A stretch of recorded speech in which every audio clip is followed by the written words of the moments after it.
Young ఏజ్‌లో ఉన్నప్పుడు అంటే 20-35 ఇయర్స్ ఏజ్‌లో ఉన్న మగవాళ్ళలో ఈ టెస్టిస్‌లో ఇన్ఫెక్షన్స్ అనేది చాలా కామన్‌గా వచ్చే ప్రాబ్లము. సో, ఎవరిలో అయితే ఈ టెస్టిస్‌లో ఇన్ఫెక్షన్స్ వస్తాయో ఈ ఏజ్ గ్రూప్‌లో 20-35 ఇయర్స్ ఏజ్ గ్రూప్‌లో అటువంటి వాళ్ళు ఆ ఇన్ఫెక్షన్‌కి కరెక్ట్‌గా కారణం ఏంటి అనేది తెలుసుకొని ఎంత తొందరగా ట్రీట్మెంట్ చేపించుకుంటే ఫ్యూచర్‌లో వాళ్ళకి ఈ సెక్షువల్‌గా ఈ అంగస్తంభన, శీఘ్రస్ఖలనం లాంటి సెక్షువల్ ప్రాబ్లమ్స్ రాకుండా ఉండటానికి అండ్ స్పెర్మ్ కౌంట్‌లో ప్రాబ్లమ్ ఏమైనా రాకుండా పిల్లలకి ఇబ్బంది కలగకుండా ఉండటానికి చాలా ఎక్కువ అవకాశం ఉంటుంది.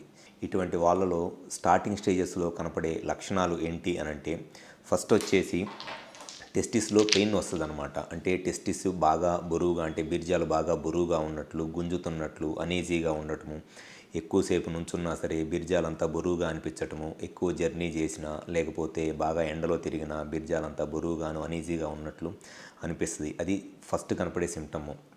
సెకండ్ వచ్చేసి కొంతమందిలో సెక్స్ చేస్తున్నప్పుడు సెమెన్ 1 మినిట్స్ 2 మినిట్స్‌లోనే చాలా తొందరగా సెమెన్ అవుట్ అయిపోయిద్దనమాట. ఈ శీఘ్రస్ఖలనం ప్రాబ్లమ్ రావడానికి కూడా ఒక రీజన్ ఇన్ఫెక్షన్. అండ్ ఇంకొక ప్రాబ్లమ్ ఏంటి అనంటే ఇన్ఫెక్షన్స్ వచ్చినప్పుడు కనపడే లక్షణాలు కొంతమందిలో సెమెన్ అవుట్ అయినప్పుడు బాగా విపరీతమైన పెయిన్ వస్తది. ఈ సెమెన్ అవుట్ అయ్యేటప్పుడు లేకపోతే సెక్స్ చేసినప్పుడు లేకపోతే చేత్తో చేసుకున్నప్పుడు జస్ట్ సెమెన్ అవుట్ అయ్యే ముందు గానీ, వీర్యం అవుట్ అయిన తర్వాత గానీ మంట, నొప్పి లాంటి ప్రాబ్లమ్స్ వస్తాయి. ఇక్కడ పెన్నిస్ టిప్ దగ్గర కానివ్వండి, లేకపోతే బీర్జాల దగ్గర కానివ్వండి, ఈ పెన్నిస్ కింద ఈ బేస్ దగ్గర కానివ్వండి, బాగా నొప్పిగాను, అనీజీగా వచ్చిద్ది. ఒక 2, 3 సార్లు పాస్ పోసుకున్నా సరే మళ్ళీ పాస్ మిగిలిపోయినట్లు ఎమ్మటనే పాస్‌కి వెళ్ళాల్సి రావటము లాంటి ప్రాబ్లమ్స్ వస్తాయి.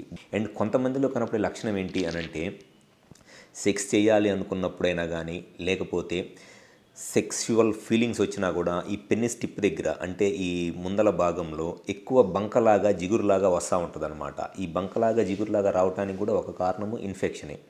సో సెక్షువల్ థాట్స్ వచ్చినా, సెక్షువల్ ఫీలింగ్స్ వచ్చినా, లేకపోతే సెక్స్ చేసేటప్పుడు ఫోర్ ప్లేలో ఉన్నప్పుడు కూడా ఈ టిప్ దగ్గర బాగా గమ్ములాగా బంకలాగా వస్తూ ఉంటుంది. ఈ 4 రీజన్స్ సెక్షువల్ ఇన్ఫెక్షన్స్ ఉన్నప్పుడు కనపడే కామన్ సిమ్టమ్స్ అనమాట. సో యంగ్ ఏజ్‌లో ఉన్నప్పుడు సెక్షువల్‌గా ఇన్ఫెక్షన్స్ ఏదైనా వస్తే ఎట్టి పరిస్థితిలోనూ అశ్రద్ధ చేయవద్దు. దాన్ని కరెక్ట్‌గా కారణం తెలుసుకొని ఎంత తొందరగా ట్రీట్మెంట్ చేపించుకుంటే మీకు ఫ్యూచర్‌లో సెక్షువల్‌గా ఎటువంటి ఇబ్బందులు రావు. పిల్లలకు కూడా ఎటువంటి ఇబ్బంది ఉండదు. సో ఎవరైతే ఈ ప్రాబ్లమ్‌తో బాధపడుతున్నారో ఒకసారి కనుక వచ్చి విజయవాడ కానీ, వైజాగ్, రాజమండ్రి లేదా నెల్లూరులో బ్రాంచెస్ ఉన్నాయి మాకు. ఒకసారి వచ్చి కన్సల్ట్ అవ్వండి. గ్యారంటీగా మీ ప్రాబ్లమ్ నేను 100% సొల్యూషన్ చెప్తాను. ఫ్యూచర్లో కూడా మీకు సెక్షువల్‌గా ఏ ప్రాబ్లమ్స్ రావు. Thank you.